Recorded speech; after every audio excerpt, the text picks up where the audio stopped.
3, 2, 1. Malcolm, thank you for being here. Thank you to the listener for tuning in and joining us on this journey. Let's go.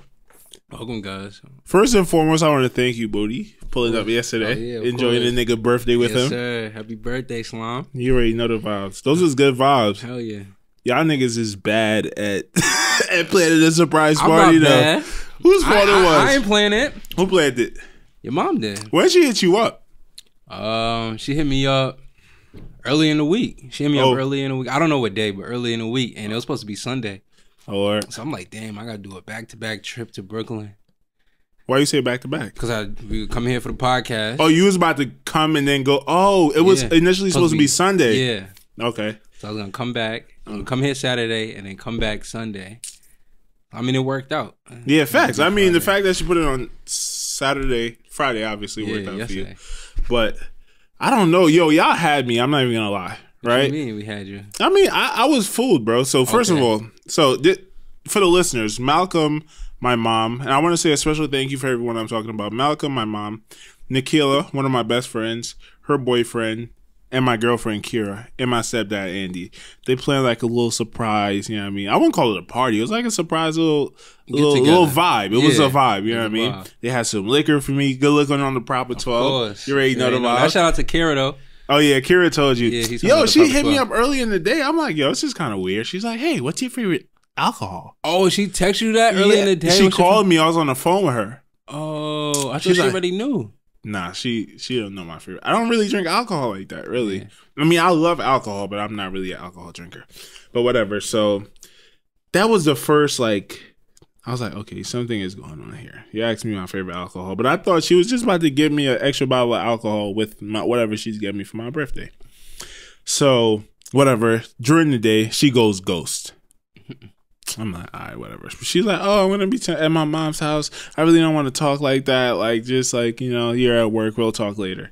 And I'm mad as hell. Like, yo, it's my birthday. What you mean don't call you? If I want to talk to you, I want to talk to you. Mm-hmm. But you know what I mean? It was a busy day at work, so I let her rock. Coming home, and this is where my mom gave it away. Coming home, I'm driving, right? I have no clue of nothing that's going on. I just talked to Kira. I thought she was at her mom's house. I have my mom's Uber Eats. Okay. Yeah, because I'll be me ordering the free food off of there. I'm driving. I see something pop up.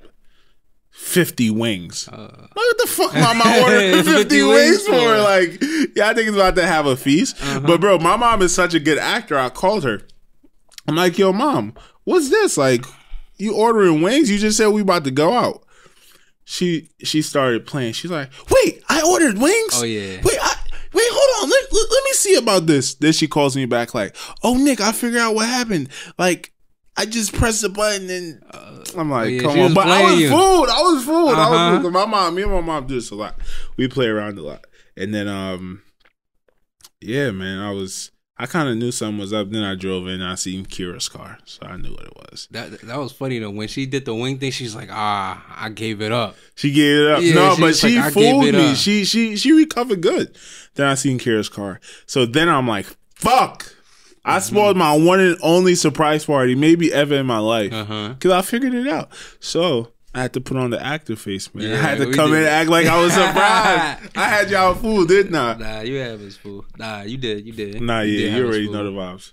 But that was a good time last night. Niggas ate good. That rasa pasta was hitting. Bro, first time. That rasa pasta was hitting. You know how to make rasa pasta? Nah. Kira tried to make some rasa pasta for me, but don't ever let a white girl make no rasa pasta for you. What? Don't say that. What? Kira's white. She's mixed. But she's trying it. It was good. No, I'm not even gonna hate it. It was good. But it was not like that shit yesterday. Rasa pasta with oxtails, I didn't even think that was gonna be a menu. That's a right there. If niggas was eating bad today, we probably get that. That's a fact. Yeah. Speaking about eating bad, let me just address this real quick, right? Happy birthday to me. Had a good birthday. Appreciate everybody that was involved. Last episode, we had a few things, right? And I spoke to someone who I really value his opinion, and I sent him the podcast for that reason. I'm like, listen, I need some pointers, I need some tips. What did I do good? What did I do bad? And one of the things he told me was, listen, you guys had a lot of good. One thing that he didn't like, he felt like we were coming off as too preachy. And if we did come off that way, I apologize because we're not trying to preach. We're not perfect. We're not some upstanding models of citizens that we're trying to have people follow us. This is how we feel about ourselves. Would you agree? Yes. Like when we're talking, and it's not talking down. Number one, I want to apologize for using the word fat. My mom also told me that. Don't use that word. People feel targeted. People feel like you're coming at them. Use the scientific word obese and understand, like, treat it with just cautiously. Treat us cautiously. This is something that some people are you know what I mean, insecure about. But I also like what you said. You said, listen, if you feel offended, something may be wrong. And you might want to look internally and fix that thing that is wrong. Yes. Right? Yeah.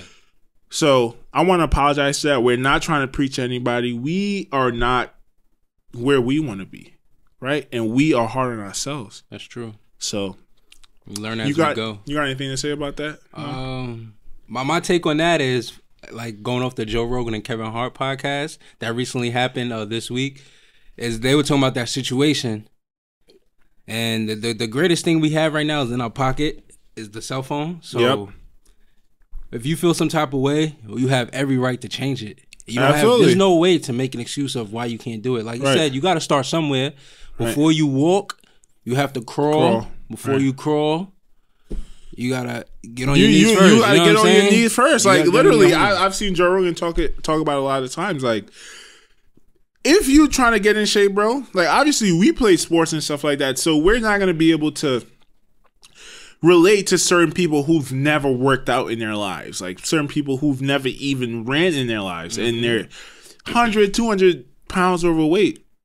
Listen, man, just start it off by eating less donuts today and going for a walk.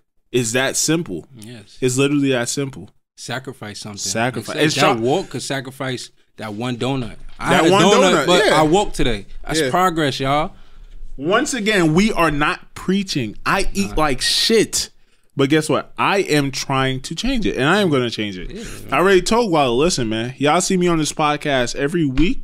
I'm going to be 2-3 pounds down, and Guala's going to hold me to that. I'm going to hold myself to that, and we're going to get it rocking. Gangster. You already know the vibes. Like that. Yeah.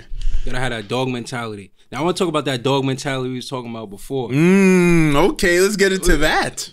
You said you had that dog mentality.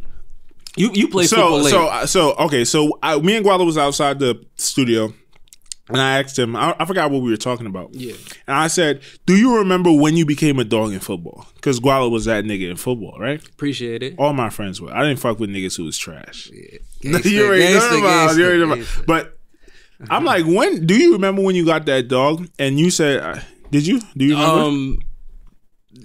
What I was going to refer to is I had a conversation with my cousin yesterday. My cousin came over, my cousin Unique, and he was talking about his stepson to me. He was like, he doesn't have that stow in him. And I'm thinking, I'm like, I've been playing football since I was 4. Right.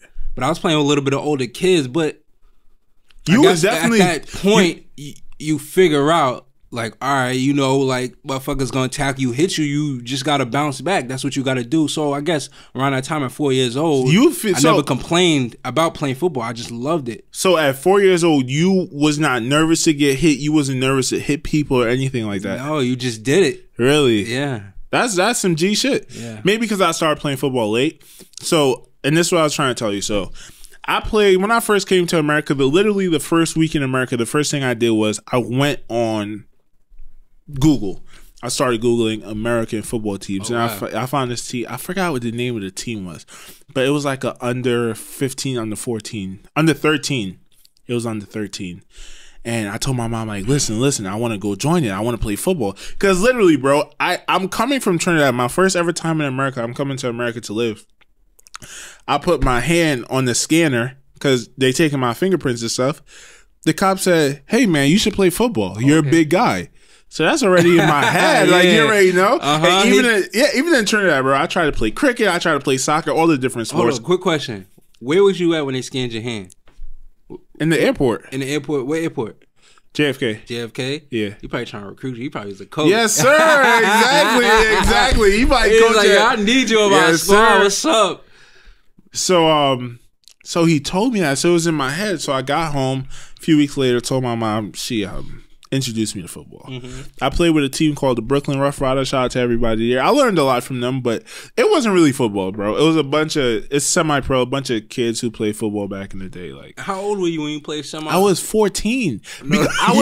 I was too big to play with the little kids at the under 13. Okay. I was a big, you know what I mean? I was a big kid. And I was going on to be 14. So I wasn't, I wasn't really going to be able to play. Yeah. So I played there for a while. Around that time, I was in the 9th grade. Oh, you were okay. Technically, going into the 9th grade that summer. Oh yeah, so played with the Brooklyn Rough Riders. Niggas won back-to-back chips. You know what I mean? I'm chipped up. I just don't have the rings, but I'm chipped up. You gotta think about this. You are 14 years old. Yeah, playing semi-pro football. Yes, semi-pro with grown ass niggas like these niggas that probably play some college football. Did high school football already? 100% did high school football. Those played some college football. You're 14 years old playing with them. I'm not even gonna lie to you, bro. And I'm gonna talk about a couple of players. It was this dude named Larry. He was 300 pounds, outside linebacker, nice as shit, fast than a motherfucker. I swear to God, bro, fast than a motherfucker. Niggas don't want to see him coming off the edge. Papa, he was a quarterback, 6'5" black dude, nasty, arm like a motherfucker. Like, he was ill. I played with some really good football players, bro. Yes. This other dude named Uno, I forgot. He think he used to play like receiver or something like that. He would take back like 3 kicks to the crib, bro. Like kickoffs, easy because it was you know what I mean. Teams weren't well coached and stuff. So if you're athletic, you know how to play football. You're going to dominate. Yes. So it was good football. I personally didn't learn anything because there was no coaching. So then I transferred to Fort Hamilton High School. My sophomore year, never played. Junior year, never played. I was hurt my entire junior year. Wow. Right. So I was on the football team for all these years. Yes. On the football team for 3 years. Didn't play till my senior year. And I'm walking around with my chest like, first day of practice, niggas is happy to see me at practice. Niggas used to talk to me like I was the next dude. Niggas really thought I was nice. And I thought I was nice. So I'm like, bro, these is kids out here. Yes. Right? I play with grown men. Do you know who I am? Really letting my nuts hang. Did you have that mindset when you was ready, first time at Fort Hamilton for football, or that senior year? Off rip. Off rip. But I didn't play for 3 years. But I was talking shit off rip. Okay. Right? And niggas was like, yo, bro, we need you on a football team. Like, you're a big kid. Like, you look like you'd be nice. So, whatever. First day of practice, I wanted to quit. Niggas whipped my ass, bro. I'm like, damn, niggas wasn't blocking like this is somebody, bro. Yo, bro, I remember what. Bro, I got violated so bad on a double team, bro. Niggas drove me back 15 yards. Oh, my. My cuticles and my nail ripped off. I can remember who it was. It was this dude named Alex Forcina and Peter Mazidis. Violated me. Oh, yeah. So, but whatever, things worked out. I ended up becoming a starter my senior year. And not to lose you guys, like talking about when did I gain that dog? First 3 games, senior season starting, playing like shit. Playing like absolute shit. What position did you play? I played O-line. I was supposed to play D-line also, but I was just so trash. What position on the O-line? O-line. O-line, I played guard. Right or left? Right guard. Right side, broad side. Shout out to my son, Porter. That was my son. He was a right tackle for me. He's a young boy. He was nice, though. We was eating over there. That's a good connection, bro. Like, we was nice. Yo, our O-line was ill, bro. It was me, Porter, Bradley, Deese. Who else? It was somebody else. Alex Forcina, some Mexican dude. We were all ill. Mind you, Fort Hamilton, bro. I mean, we won a couple championships and stuff like before, but the team was pretty much trash. Like, we went 1-7 like a season or 2 before that. Okay. And we really put the team back on the map. Yep. Like, we beat Lincoln. Fuck you, Kadiki. You know what I mean? We cooked y'all, nigga. Yo, oh my God, yo. High school football is so much fun, bro. Nigga, Kadiki and we beat these dudes, bro. Mind you, they're like 9-0 at the time. Last game in the regular season, they beat these dudes. They crying. Oh, like, come on, bro. Like, did you know Kadiki at all? Nah, Kadiki was the worst play on Lincoln team. Nobody knew who Kadiki was, bro. For real? He was trash. Shout out to my man Kadiki. I ain't gonna lie, bro. The take speak for itself, bro. I don't think Kadiki was trash. When he was the worst nigga on Lincoln as a starter. I didn't say it. As a starter, you think he gonna be mad? That's your man. That's my man. He like, he just trip over that. So y'all mans. Let's get over the story quick. So first 3 games, trash. Coach calls me into the office. Like, Nick, I'm about to bench you, bro. You a senior, and this is how you playing? Mm-hmm. You getting pancaked? I wasn't even playing D-line. I was getting pancaked. Don't know why. He's like, you getting pancaked? Like, what's up with you, bro? And literally in that moment, I literally said to myself, yo, fuck this shit. I'm not about to get benched. They not about to put a sophomore or freshman in front of me, nigga. I'm about to just get in my bag.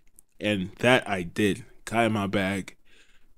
7 games later, we in the playoffs. Yes, sir. A couple months later, I get invited to the Booming Game. Yes, sir. That's major key, too. And for the people that don't know, the Booming Game is the top New York City athletes versus the top Long Island athletes. Yes. And Long Island usually wins because New York City takes it easy on you guys. Okay. We already feel bad for y'all. Like, y'all not really part of New York, so we want to give y'all a little clout. You feel me? Yeah. Y'all be whooping our ass. Yeah, you already know what it is. Why, though? Why? It's just... I guess, I don't know, technique, I don't know. I don't understand either. Our best players don't play. But you do have a right, you saying that. Yeah. Best players Curry Samuel never play. Ebenezer never play. Who else? I mean, it's a lot of players that, Augustus Edwards, he's in the league right now. Who else, man? I think Thomas Holly didn't play. You know who Thomas Holly is? Thomas Holly. He played in Lincoln High School. He was like one of the top recruits. He played in that Under Armour All-American game. Okay, so he didn't play. He was good. He didn't play. But this y'all is Thomas Holly. This is like over. No. Thomas Holly was a year before me. All these people graduated before me. Okay. But I'm just saying, like, you know what I mean? The top players usually didn't play. No, you're right. And we don't even, Long Island football, we don't even have, like, top players like y'all do. Like, no, we yeah, have players in the NFL. We don't Absolutely really have not. any. Yeah, we got a lot of players in the NFL. Long Island, no. I'm actually surprised, bro. New York City football came up. Yeah. It wasn't like that before. It's gonna be a crazy world in the next few years. I feel like. Yeah. Big shout out to Christ the King. Why you say that? Because their coaching staff, they get great coaching staff. They get people that play Division I football. Really? You know, stuff like that. So they're getting guys that know great technique, and they're just teaching it to the youth. Interesting, bro. Because New York City has athletes, right? Like, it's so weird because when you look at athletes, you think about down south, like, oh, these kids just running around in the fucking farms and shit. Yeah. They become good athletes. For some reason, New York City produced really good athletes, too. Yes. I think the issue has always been coaching. And now we're catching up, like, you know, with the coaching stuff. I mean, it started with DeVell. That's the first dude I knew who played in the NFL, who came back and really took a lot of kids under his wing. He wasn't a coach per se, but he was training a lot of people.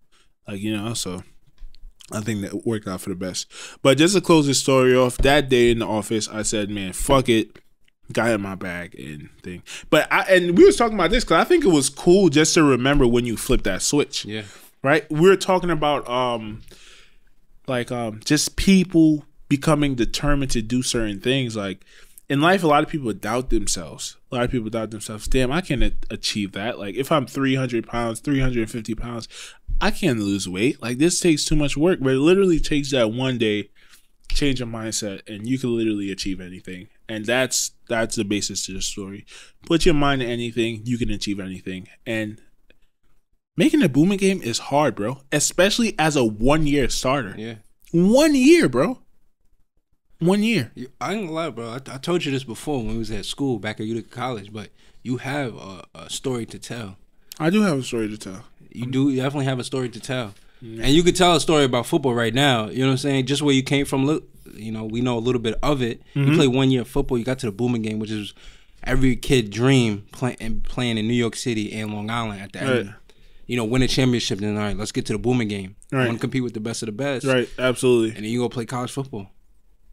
You know, a lot of people go play college football. That's a fact. Exactly. You know, with the opportunities you were given, you did your thing. So, definitely got a story to tell, and this is just the beginning of it. Same to you, bro. Mm-hmm. I want you to give me my clout real quick. Clout on what? I told you everybody was moving out of New York City. Okay. Everybody is, bro. Why are you saying that? They got mad statistics about, like, all these, and I probably should know these statistics, but I don't. I'm sorry. But a lot of people in these rich cities, first of all, the rich cities in New York City are empty. These people are all in their vacation homes upstate doing what they got to do. They not in New York City. And I think this shit is going to be a trickle-down effect, right? people who are not trying to make it, people who already got some sort of a basis, you're a nurse, you're a doctor, you do not need to be in New York City. New York City is trash.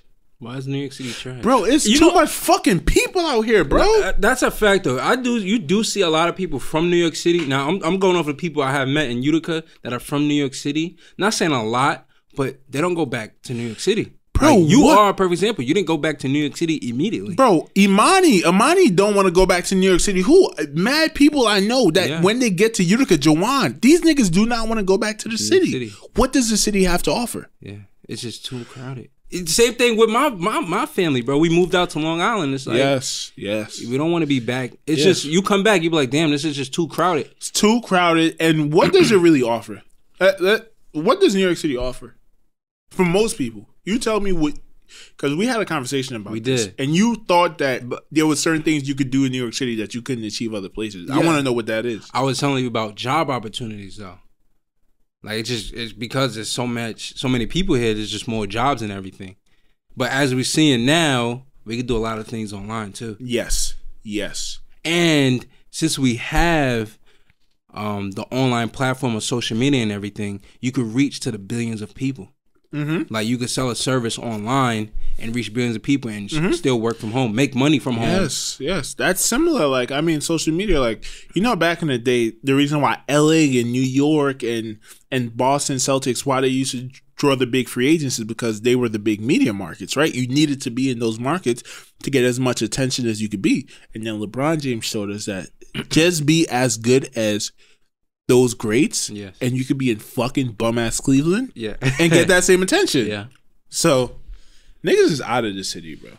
I'm out of the city. Yeah, respect, bro. I'm taking my whole crew with me. Respect. I'm taking the whole Thick Boy Bike Club with me. Thick Boy Bike Club. Thick Boy Bike Club. That's my shit. That's not my shit. That's Brendan Shaw, but I'm a loyal member of the Thick Boy Bike Club. Oh, for real? What's his name? Brendan Shaw. Brendan Schwab. He used to fight in the UFC. He has a podcast called The Fighter and the Kid. He's usually on Joe Rogan a lot, the Fighter Companion show. He's a funny dude, man. Like, he's a big, he actually played in the NFL. Okay. I'm not sure if he played any games, but he definitely, was on a practice team and stuff like that. 6-figure check. That's what that matters. 6-figure check, bro. Practice team said, fuck that. Went to the UFC, said, fuck the UFC. I'm going to do stand-up. I'm going to have one of the biggest podcasts in the world. And his most crowning achievement is on the Thick Boy Bike Club. You already know. That's the beautiful thing about the life we live in right now. We could do whatever we want. You could do whatever. Because of social, not just because of social media, but the technology we have, we could really do whatever we want, and it's so beautiful. Yes, sir. It is so beautiful. I can't complain. Yeah, you can do anything. I was telling you, I was thinking about doing stand-up. How you feel about that? Bro, do it. You know how I am, bro. I don't knock no one's hustle. If someone makes another podcast, do it. Like I said, as we can see with Joe Rogan, there's a lot of money to be made. As we can see, there's billions of people. There's a lot of people making a lot of money. I'm not even worried about the money. Honestly, I don't want to be a stand-up comedian. For me, let's talk. Can we talk about the Joe Rogan, Kevin Hart podcast a little bit? Yeah. That is the most motivational fucking thing I've watched in a long, long time, bro. These dudes are two fucking beasts. And the energy in that interview was just so crazy. And they dropped a lot of gems. Number one, life has a game-like quality to it and treat it as such. You've heard me say many times, anything I attack, I treat it like football. Have you heard me say that before? Yes. Treat it like football. Okay, guess what? This is how you play football. You go to practice, you go play games, you figure out what you're good at, you're bad at, you go to practice the next week, improve on it. That is the exact same thing in life, and you have to be consistent. Football teams don't practice one time in 3 months and then go play a game. No, nigga, every day, every week. And the days off are important because you need to rest. You need to rest your brain. Yes. But those are the only days off you need. Yes. All right? Attack life with a game-like quality to it. And that's where the let me put that on mute. That's where the stand-up comes in. I want to just practice. Like, I really love doing podcasts, bro. Mm-hmm. You like doing this shit too? It's fun, bro. It allows me to do my research, be knowledgeable of certain things, and have a conversation. My brain be running all week. Yeah, that's a fact. Like last week, we had a fucking bad episode. I was so mad, bro. I was so mad. And then after some time went by, I started getting hype again. Okay, how can I get better? How can I get better? And I think stand-up is one thing that's going to help me, like, improving my vocalization skills. Like I have a lot of issues like pronouncing words and stuff sometimes. So I think being on that stage, being able to quick responses. Okay, I got to figure this out. What do I say here? What do I say there? And stuff like that. Yeah. Yeah. And with pronouncing words, I feel like that comes from our everyday speech, as in texting. So I was speaking to Stacks. We was traveling back from Newhart Park. We just got done working out, and he was talking about the same thing. He was like, "I'm trying to work on my speech and everything, pronouncing words." And yeah, I think we grow up, and the way we talk was a lot of slang, joking around and stuff like that. This is how we speak, with a lot of slang. And now when you get out in the real world, you get older. It's exactly. You get older, now you know you need to communicate at a certain level now. You know? So now it's like, okay, I need to communicate at a certain level, and you try to fix it. So having this conversation here is a benefit. Yes. Now when you text people, you got to try and limit slang. Yes. You know? Yes. And you doing a stand-up is another form of communication. Real life communication. Yeah. And communication. In a joking way, too, to be funny. You know what's funny? I know a lot of people don't talk about it, but communication comes with a lot of nerve, right? Like, let's think, most people are nervous when they see someone and they have to strike up a conversation. Yes. But, I mean, why do you think that is? That shit's probably baked into our DNA from when we were cavemen. If you don't come at somebody right, you might be dead. Yeah. You know what I mean? If this dude thinks you're a threat, if you don't say what he wants to hear, you know what I mean? The Caesar might cut your head off. And that shit's baked into our DNA. So I just want to get more and more comfortable, and this shit is gonna become easier. Yeah, I like it. And you, bro, you've improved a lot on your public speaking. You've improved a lot on your being able to communicate with people. I remember when you used to be at college, like, bro, I just want to learn how to talk. I just want to learn how to Yeah, I remember I used to question a lot. It's just something you got to do. Really, anything in life, it's just something you really. It's like, okay, I gotta do it. I feel like I don't become nervous when it's more of like a business setting. What do you mean? Like when it's a business setting, you're more comfortable. Yeah, it's like, okay, I know I gotta speak to you. Okay, what do you do? Blah blah blah. Simple. Because that's your field. That's what you're comfortable in. Yeah. So that's probably why it's a lot easier. Or we could just talk about football. But I realized a key thing about speaking with people is talk about what they like. Yes. And I learned that my first job, I was working with some gentleman, Salim. It was some whack marketing job. You market the company Vivint to people. Vivint is a security system. Okay. And they also do solar, but we did the security system. Wait, when did you do this? When I first got home from college. Whatever. Yeah, it had money. Jobs. Yeah, it brought money in my pocket at that time. Oh, you was getting good money? Nah, not good money. Wait, but you also learned the skill to communicate with random people. You had to go up to random people and go. Big skill. Working in the hospital taught me that. Exactly. Being able to strike up a conversation with anyone at any time. And just find certain things to, you know what I mean, bond with people. So when I was working with Salim, you know, he knows how to communicate and stuff like that. Then I was working with some lady. Yeah. And me were the same age, and we spoke a little bit, and sometimes we wouldn't speak. Like when I work with Salim, it's nonstop conversation. When I was working with her, we'll speak for a little bit, don't want to speak for a little bit, won't speak. And he was telling me, like, the next day I told him that what happened, and he was like, just talk about what they like, figure out what they like, and just talk about it. So I try to take that aspect when I speak to anyone. I want to figure out what you like. And let's talk about it. Right. I might not know it, but let's talk about it. And I don't want to talk about myself at all. I want you to talk about yourself. Yeah. People like talking about themselves. People love. That's the easiest way to strike up a conversation with someone, bro. Just be like, ask them something about themselves and watch them go. Then you get them comfortable. Yeah. And I forgot. I was watching some YouTube video. They said that the way to control a conversation is when you're the one speaking the least. That's how you control a conversation. Like, I think the dude was like a car salesman. He was like, when they come, you got 3 seconds to grab their attention, and then you're on glide. Just hear them speak, hear them spit out everything to you, and they're going to tell you everything they want. So, yeah, man, communication skills. Reading is big, too. Yes. Are you doing your Hunter's Ed, bro? Yes. How far have you gotten? I didn't get too far, but I'm doing it. What do you mean, come on? I'm going to get bullshit. I'm not bullshit. I'm going to get it. What section you on? I'm on Unit 2. Okay. Yeah. Beginning or ending? Middle. Okay. I want to go hunting bad, bro. We gonna go, bro. I could do it tomorrow. I could do it when I get home today. Yeah, exactly. Just put some time into it. I mean, it's gonna take you a few days. Yeah.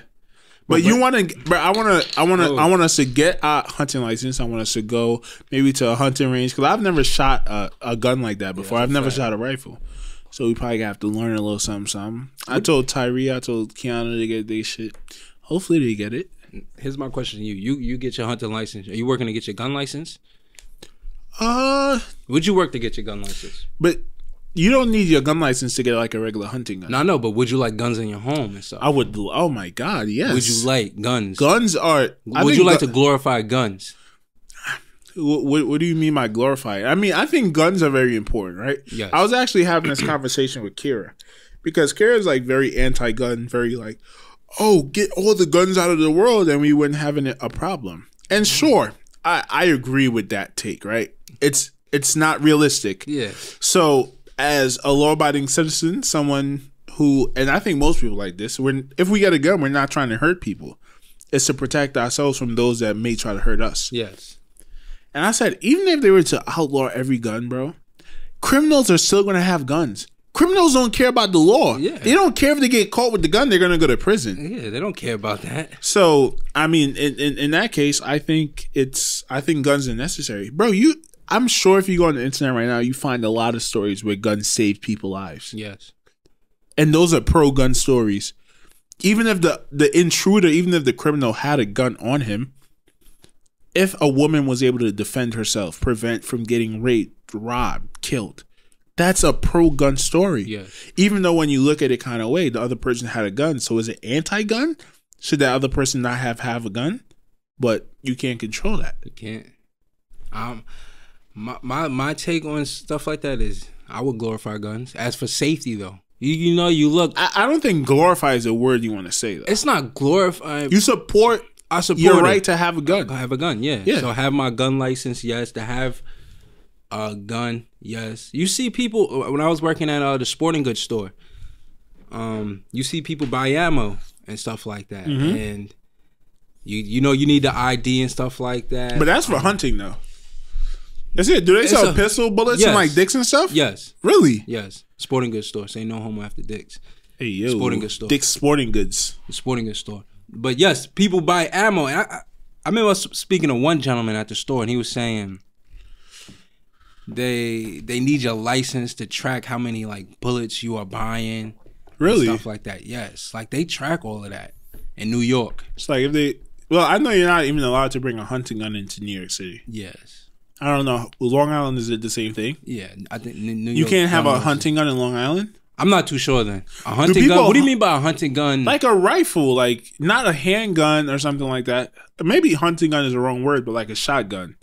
So you're not allowed to have a shotgun in your home, are you saying that? In New York City. Yeah, you can't have no guns in New York City unless you're licensed.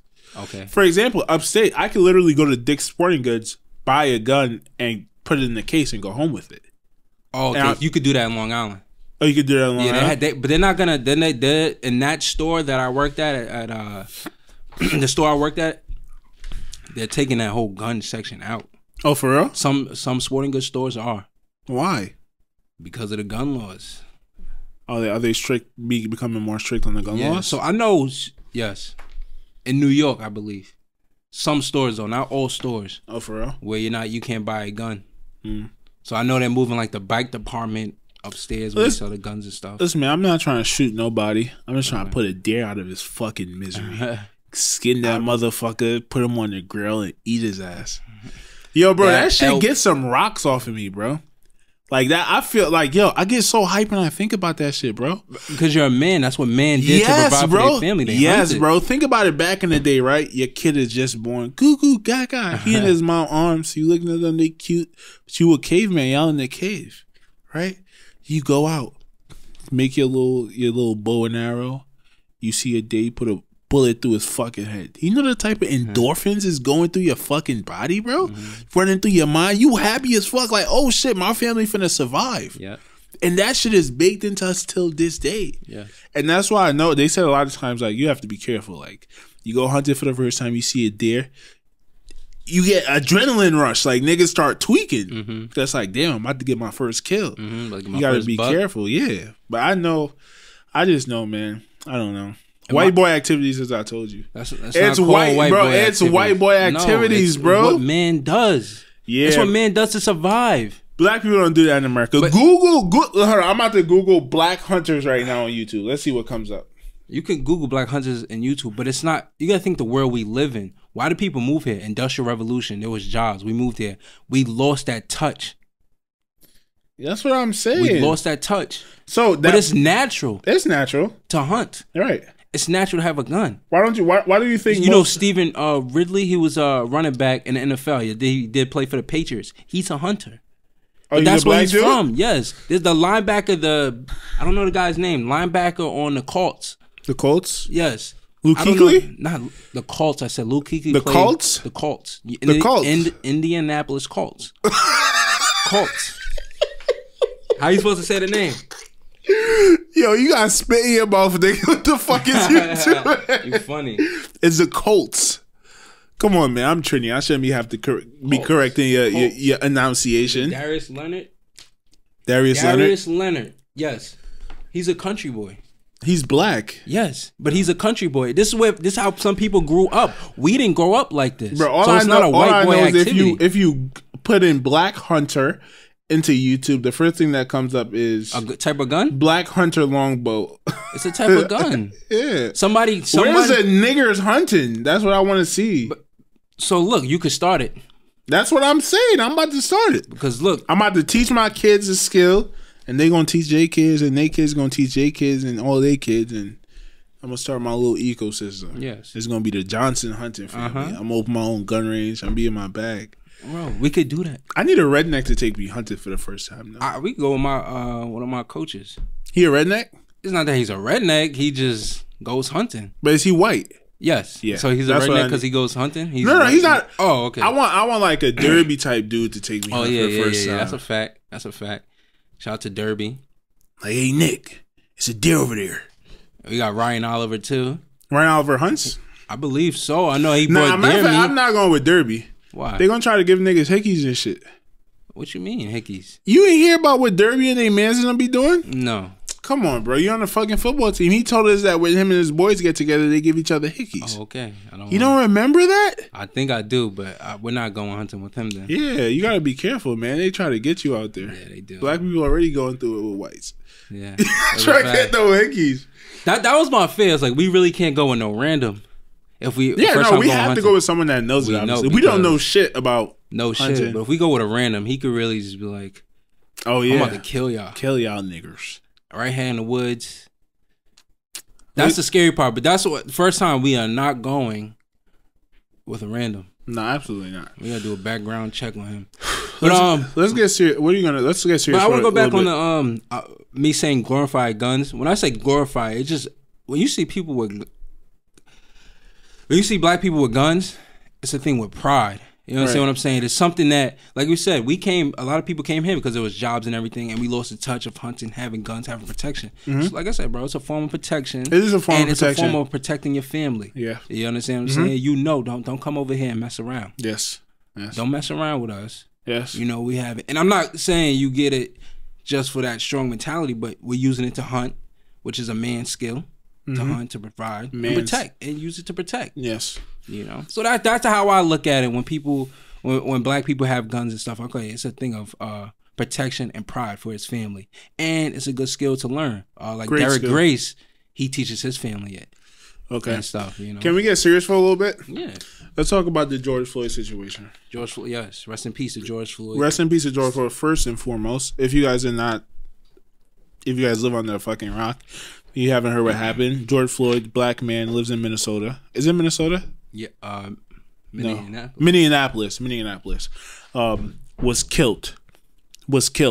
Right? And this time it wasn't by a gun, like, you know what I mean, a cop shooting him or something. This cop, bro, I'm gonna be honest with you, bro. This cop is the most evil. That's the most evil way I've ever seen a black man die in my life. Yeah, that's sad. Bro, I think it's so much easier to shoot someone. I don't, listen, I don't support anyone killing anyone. And obviously, anyone killing anyone wrongfully is evil. This guy sitting on this guy's neck for 10 minutes, bro. Bro, I was so enraged when I looked at that video. So enraged. He didn't look at him as another human being. Bro. Not one of them. Bro. It's crazy. Bro, I'm sitting there like, are you fucking kidding me? Right? First of all, and this, let me say this first, right? And I'm not trying to be like homie who I put in the chat yesterday, but when I say white people, I'm not trying to attack anyone. That's a fact. I'm not trying to attack anyone. We're speaking facts, right? So this is an issue of self-awareness. What do I mean by that? Okay. And please, I was explaining this security. Don't misconstrue what I'm saying. I'm not saying George Floyd was in the wrong at all. Let's listen to what I'm saying. As a black man in America, one of the greatest skills that we have is self-awareness. Be aware of who you are, where you are at all times. For example, in your hood, if you go to a business meeting, don't be sagging your pants. Realize how people are going to view you if that's the case, right? Try to speak with a certain, like, you know what I mean? Try to speak and be intelligent. Don't just sound intelligent, be intelligent. And this is not a thing like just associated to blacks. Oh, you talk ghetto. People from down south, like white people, they get judged for the way they speak. I mean, I know I seen a documentary one time. This dude was like, being from Boston is such like a disservice because I have this nasty ass accent that is just not professional at all, right? So I would tell all black people, every person in the world really, learn how to speak proper English, right? Self-awareness. As a black man, if someone says something to you, the first thing you want to do is get angry and start cursing and start acting like aggressive. Be self-aware. Understand how people are going to view you for that. I understand that's not fair. That's not fair that we have to be self-aware with how we act, but the world is not fair. You follow me so far? Yeah. The world is not fair. So listen, as a black man in America, be self-aware. The issue I have with this, bro, as a white dude, you're kneeling on someone's neck. You hear the words, I cannot breathe. Where the fuck is your self-awareness? Where is your self-awareness as a white man? I just got chills from you saying that. On the neck of a black man, where is your self-awareness? And he said, everything hurts. I can't breathe. My neck, my back, everything hurts. I'm going to die. Bro. And the man gave zero fucks. Zero fucks. He wasn't angry. I think that was the biggest part. Bro, that's sad. If he was stone-faced, it's sad. Stone-faced just sitting there, bro, killing an unarmed black man, right? And George Floyd was not doing anything wrong. He was not being aggressive. Did you see the video before all of this came up? Yes. Of the situation? The situation. Yeah. Did not do anything wrong. Did not try to fight back. They put him in handcuffs and he sat down on the wall. He sat down. There's a video missing, obviously, from the wall to where he was on the floor and the cop was on his neck. But even if this guy in handcuffs was acting a little rowdy, let's say at worst case scenario, which we have no proof that was the case, you sit on his neck when you have 3 police officers? That shit is fucked up, bro. For what? I don't know. That's sad, bro. I don't know. I was just dead. Bring it. This is a I can see the tears in your eyes right now, bro. It's crazy. It's like you're right. There's no self-aware or respect. Yep. To another human being. Another human being. To another human being. And I mean, this is the second time this has happened, right? I can't breathe. White people. If you don't know, when you choke a black person, when you cut off the air supply, they die. Yes. That's what the fuck happens. Yes. I don't know if you think our anatomy is different from yours. Yeah. That's what happens. Yeah. Like, come on, bro. This shit is bullshit. And now, listen, we was talking about this yesterday. I never understood the rioting. I never understood burning buildings, robbing places, just a civil unrest. Because guess what? You put more innocent people at risk. People are at risk of dying. And at the end of the day, we're mourning the loss of someone. So if someone else dies, is it really worth it? Not really. But this time I get it, bro. This time I get it for several reasons. What are you going to do, bro? What are you going to do when the cops are the one doing this to you? Right? What are you going to do? What's your course of reaction? The people that are supposed to protect you, as you said. And I want to commend every single group, every single organization, every single black person that's out there, because everyone doesn't have the heart, everyone doesn't have just the balls to say, listen, man, I'm taking a stand for this. I'm going to go out there and I'm going to do something. And for all the people out there, much respect. You guys have all my respect, all my love, and all my support, because you guys are going to make change. It's pain. It's pain. It's pain. And it's sad to see, everything getting destroyed and everything, but it's pain at the end of the day. Now I want to correlate that to the situation when people were protesting with their guns and stuff like that. The white Americans. All the white Americans. When they were protesting recently. It's peaceful. Compared to this situation, they don't have the pain that we do.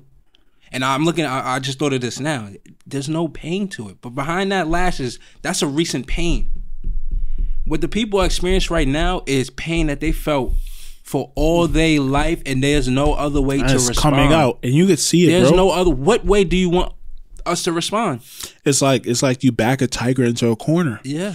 And the tiger doesn't want to hurt you, but what the fuck are you supposed to expect this wild animal to do? We can't just go on around hurting police officers. No. And that's not the answer. That's not the answer. That's not what we're saying right now. No.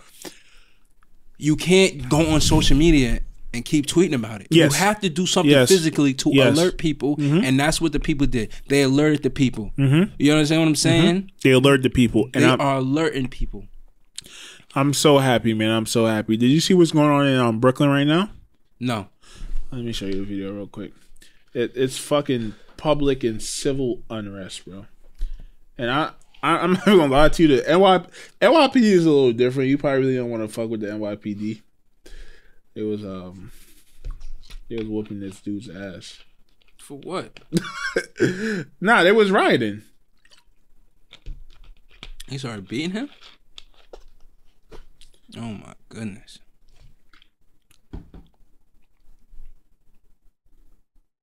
Okay. Make it bigger. Yeah, it's like that. Turn this way a little bit. Oh. This is like 5 minutes away from here. When was this? Yesterday? This is this morning. I think this was last night. This is right outside of the Barclays Center.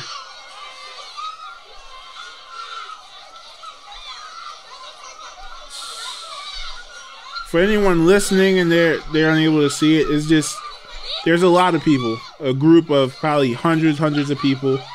Cops are beating people.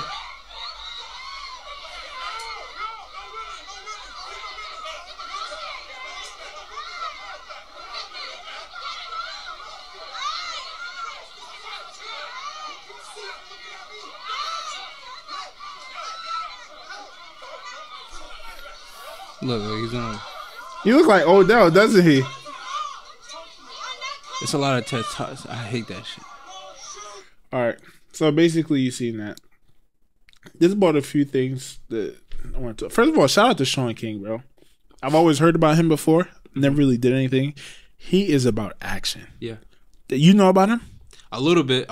Here's my little take on it. When you go on Wealth Twitter, Black Wealth Twitter, they kind of make fun of him, Sean King. I understand. People that go that hard, they acquire a lot of haters for some reason. I mean, true. maybe that I'm is one. True. No matter what, you have haters. That's right. Even we came in here and talk about it. These social media warriors like that just tweet and shit. Yeah. But some of them you have to respect, and he is one. He's about action every time. Even if I don't agree with the way he goes about things, he's clearly dedicated to helping black people and lifting the black community. So I respect him for that. So that video brought a few things to my mind. Number one, there's a lot of cops out there that are pushing back, like hitting people with clubs and stuff that love black people. They want to see as much change as us. Cops are put in a very peculiar situation, right? Yeah. They have to defend their brothers. They have to defend just peace. Yes. Right? They have to defend peace. That's their job at the end of the day.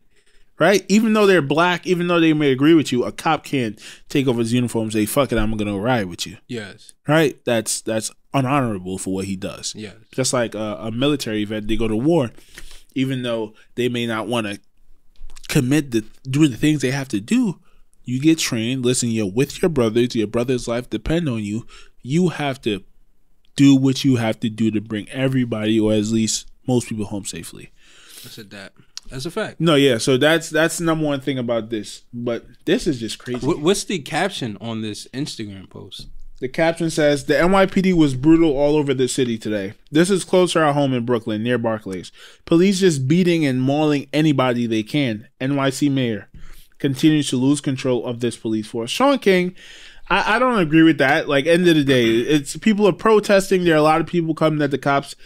They have to protect themselves too. They're people. With a lot of people around them. Yes, exactly. And I think they show a lot of restraint, right? Yeah. I mean, people rushing you. I mean, on a regular basis, cops might let off shots in that situation. It's a lot of people. It's not like it's just 10 people. It's more people than cops. So in that situation, it's like a battle. It's a battle. It's a battle. You know, like, but what happened for? You don't want no man to get beat like that at all. Like they was really whooping his ass, right? Bro, which I need to, you look at it like, all right, I need to know the reason that, but should they really be whooping his ass like that? Right. Like, get away from us. If you, like I said, bro, there's more to that. There's more to it. There's definitely more to it. And just real quick before we get off of this situation, the guy was arrested. The guy who was kneeling on his neck, he was arrested. It's a third degree murder. I really don't know the difference between degrees. I mean, I'm sure that, at least he's in custody for murder. They said that I think third degree murder is just 25 years. 25 years? So I guess there's no life to it. Isn't it usually 25 to life? I don't know. I mean, that's what they said. They're saying he needs to get, I guess, first degree murder, something like that. He does need the worst case scenario. Yeah, he needs the worst case scenario. Like he said, bro, he didn't care about another human being. He didn't care about another human's life. So he was arrested. His wife filed for divorce, which at first I was thinking like, yo, respect to his wife. Like, you seen your husband do some bullshit, like, respect to you. But it's really probably all just a publicity stunt. Like, she sees how mad people are. Her and her kids are probably never going to be able to live a normal life ever again. So she has to try to detach herself from this dude. She has to. At the same time, respect. If you really feel like that, much respect to you. She got to get a black boyfriend now. Oh, she got to. She got to let niggas know she's down for the cause. She got to let a black nigga beat it out for me and let that nigga in prison hurt. Oh, that's part of his punishment. Yeah. You hate black dudes and now somebody in your position. It's a sad thing. It's too, no matter. I feel like it's just a target on black people. It is, man. It is. Like, I try my best not to think about it but as a black person. I'm not gonna lie. My dad has told me some stuff. Like, and he worked in New York City. It was just, you see, if a black person does a certain thing, you give them, I don't know the difference of what they do. Oh yeah, there's definitely like discrepancies in sentencing. You make them go to court. Yeah. If a white person does the same thing, it's like, you tell them a tap on the wrist. Yeah. And that's what they taught. Right. In the academy. So there is a target. And there is a target. People, people don't know that. Who don't know that? White people don't know that. If they don't, they're not going to say nothing. You live under a fucking rock? Yeah, they are. Living under a fucking rock. But, hey, man, I want to send out a very special, like, just prayer to George. What's his name? George Floyd. George Floyd's family. Anyone affected by it, and man, hopefully we get justice. Hopefully we get justice. And quick point before we leave off of this, the guy was fired. All the cops were fired the next day. Then he was arrested 3-4 days after. I think that's progress. Yes, it is. And I think the next time something like this happens, sorry to say, but I don't think this is the end of it. Right? Unfortunate to say. I don't think this is the end of it, but I think next time something like this happens, the actions are going to be even faster, and hopefully one day these evil people learn that, listen, even if this is how I feel, we can't do this. Because I know what the repercussions is going to be, and that's going to be the win for black people. And the sad thing, you think, like, us black people, we need a camera on us 24/7 on anything we do. Yes, Yep. And, and that's like going back to our mall. Like, what if there was no camera in that situation? No camera. You know? Fuck, I was talking to someone about this earlier.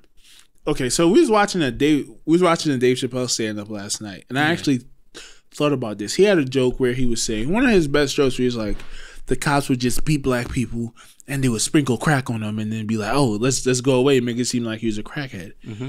That's a joke. But that's really what was going on back in the day. Yeah. The cops would beat these people, kill these people.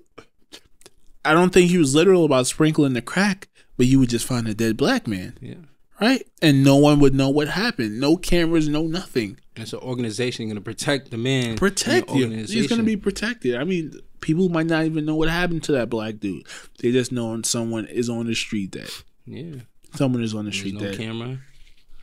And this is an issue I had with what Joe Biden said. Right? I mean, I think a lot of people overreacted and stuff like that. I don't think he meant it in a mean way when he said, if you guys are still wondering if you're going to vote for me or not, you're not black. Man, once you black, you black. Yes. Do you know who George Floyd was voting for? No. He could have been voting for Trump. Guess what? He's still black. Yes. He's still black. He still has that black skin. Yes. Right. So not to get too political with that, but that's the only issue I have with what Joe Biden said. Listen, man, I know it was a joke. It wasn't just. I don't think Joe Biden. That's not no type of joke, though. It's not a joke, but you know how Charlemagne is, bro. Charlemagne, that kind of jokey personality. They want to get comfortable with him. Yeah. He definitely caught a vibe and thought he was comfortable and could just let that shit go. Yeah, but you don't say that. That's just ignorance. Like, it's ignorant. You need me. Yeah, you need me to solve your problems. That's definitely how it came off. But here's my thing to that. This is why I don't. Yo, people, y'all need to realize you do not need the government to solve any of your fucking problems. Mm-hmm. You are a special kind of person. Think about how weak you are if you need another person to help you succeed. Yeah. Hold on for a second. Just think about it. You need a whole government, you saying, to help you succeed. First of all, what are you doing to help yourself succeed? Right. Think about that. Right. What are you doing and that's to for help yourself everybody, succeed? not black, not white, everybody. Yeah. To even think, I need the government to help me. And they don't care about you. You know how much money they make? Yeah, that's an American thing, though. I think that's a privileged thing. And I know white people are privileged in America. I know black people don't want to hear this. But every black person that lives in America is also privileged compared to other people in other countries. Yes. We go through our injustices just like what the fuck we're seeing right now. But we are also privileged. And I think privilege leads to laziness, leads to you expecting people to solve your issues. It's no different from a rich white kid with a rich father. Dad, can you solve my issues? Dad, I just got arrested. Come get me out. And when that person is not there to save you, you get mad at that person. And let's look at history. Do you really think the government?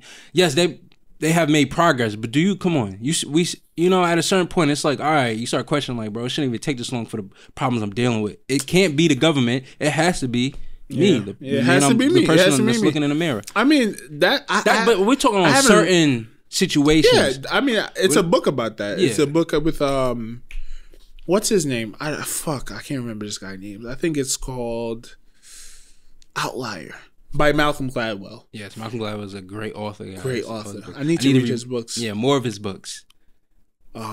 Essentially what he does is he takes these philosophical and like all these studies and he breaks it down into a very digestible form for the average person.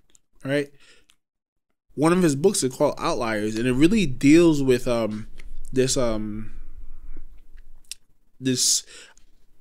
I don't have the words for it right now, but it's like a social thing. So I'm gonna explain it. It's like, as a black person in America, statistically, you're gonna see that 50% of black men or whatever are gonna end up in prison. They're gonna be unemployed, whatever it is. Those are not real stats. Just using an analogy. Okay.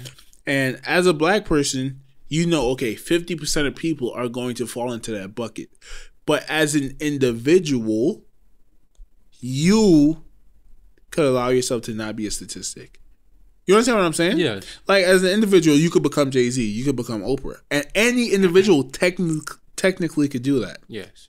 Unfortunately, we know that a certain number of us are going to succumb to the system for whatever reason. And that's what it is. We have the ability to work ourselves out of situations. Yes. But as you said, the government is set up to a point where it is going to sink a certain number of us. That is true. All right. Can't argue on that fact. Facts. So cannot argue on that fact. The government sinking people. Let's go to a lighter topic. What else we got? I want to talk about students dealing with the COVID-19. High school students, not just students, high school under and elementary. What do you mean dealing with the COVID? As in what's going on. So I was listening to a podcast. Shout out to Nick for putting me on to listening to the news. So it's the first time I actually listened to a podcast with news, and then what news you listen to? NBC. I put in NBC like you said. I forgot which one. With Lester Holmes. Was it Lester Holmes? It was like a 20-minute. Yeah, I guess Lester Holmes. He's pretty good. I like his clips. Yeah. So at the end of his podcast, there was a gentleman that said he had a advertisement, Chris Hayes. It was about his show, and he was like, "Oh, I'm going to talk about the education during COVID-19." Okay. And right now I'm working as an education, and I'm pursuing a career in education. Right. So I'm like, "Oh, let me go listen to this." Want to see what kids are dealing with. So Chris Hayes, he had a show with an episode with Dana Goldstein. And Dana Goldstein was just talking about the effects students are dealing with. She was talking about 15 or 20% of students are completely lost of this online schooling. What do you mean? Oh, like they're not sure what to do? It's not that they're sure what to do. Listen, teachers, counselors are contacting them, and they are not contacting them back. And this could have to do with they don't have no Wi-Fi in the house. They don't remember you can't go anywhere. So if you have no Wi-Fi, you can't go anywhere. You might have you don't have no access to the internet. Yeah, you have no access to the internet, so you're completely lost. Which I think is a small number of people. Yes, it's a small number of people, but it still affects you because you trying to excel, go to level up. I think that 20% is mostly kids who have horrible parents or no guidance at all. I mean, we talked about that last week. Don't have the funds to. I think it's less about the funds, bro. No, I think a lot of these kids are fucking off, and their parents are allowing it. That's what we're gonna go to the other section. Which is even worse, honestly. So now she's saying but those could be the kids that are not engaging. You might have the stuff you're not engaging, but also you gotta think, what if parents are going to work and leaving their kids home? There's no guidance. There's no structure until the parent gets home. Yeah. Also, and at that point, the parent is too tired to even ask the kid, "Hey, did you do your homework?" Mm-hmm. I mean, bro, bad parenting is a thing. I mean, we spoke about this on the first episode. Yes, this shit is gonna create a gap because you have good parents helping people out and bad parents not giving a fuck. A lot of parents don't even know their kids have online classes. Yeah, and they don't want to even help them. Well, go ahead. They don't want to help them. They don't want to help them. Not at all. They don't want. They never wanted to help them. Never did. So then you could also look at the parents that have to go to work or drop their kids off at their grandmother's house or a family member house. The kid doesn't have to say anything. Oh, I have schoolwork. Yeah. No. And you think the grandma's gonna know how to set everything up if they have a computer or anything? No. That kid is about to be on TikTok all day. Yeah, all day. Turning the fuck up. Did you see what TikTok did? No. We're not trying to go over topic. We'll talk about it later, but I'm just give you an idea.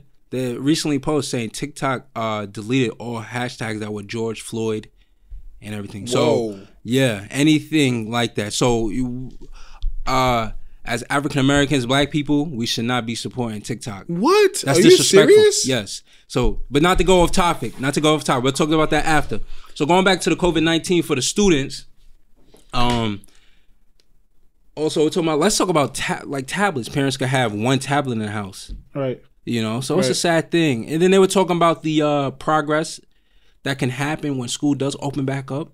They're talking about you could be a certain day student. So a student could come in Monday, Wednesday, Friday, or a student could come in Tuesday and Thursday. Might have Saturday school, or you could be a student where you just come in the morning, and then the next section of students come in the afternoon. Right, bro. This is gonna be a whole different world. It's gonna be a different world. Yeah. I mean, I didn't think about how it would affect high school students because I figured high school is going to go back to normal. Yeah. But, no, that's high school. You might be a day student. Yeah. Or younger kids, the social feeling of interacting with another human being because they don't have social media. Yes. These little kids don't have no one to speak to, maybe. Yeah. You think we're going to go into a world with a lot of people bad at socially interacting? Yeah. Imagine if you're the only child. You imagine your situation, you're a little kid. You can't go to school to interact with people. Yeah. I mean, you had great family members. You had family around you. Some people don't. I was surrounded by a lot of people. Yeah. I was the only kid, but I really wasn't the only kid. Yeah. Which was interesting when you told me I have only kid syndrome. But I guess it still rubs off on you.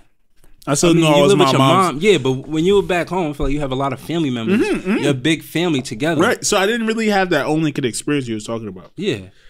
But all right. So I just search up the thing. It says this is on thehill.com. TikTok blames random bug after users complained they couldn't use hashtags related to George Floyd's death. A bug. Oh, they blame the bug? They blame the bug on it. What the fuck are they talking about? They blocked the Black Lives Matter hashtag. What else? I mean, honestly, I'm not surprised, bro. This is China. You gotta remember, TikTok is owned by China. We gotta understand. China operates different. This is what they do. They're known for censorship.